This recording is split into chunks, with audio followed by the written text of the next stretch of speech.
প্রায় 535 বৎসর পূর্বে গোলকের গোলকপতি বৈকুণ্ঠধিপতি ভগবান শ্রী বিষ্ণু হরিনারায়ণ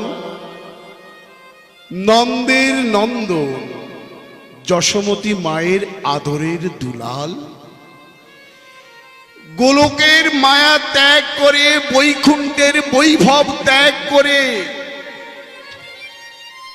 কলির জীবকে উদ্ধার করার জন্য বাঙালির বেশে বাঙালি হয়ে মানুষের বেশে মানুষ হয়ে এলেন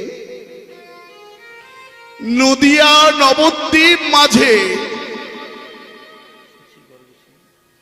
শোচি গর্ভ সিন্ধু মাঝে।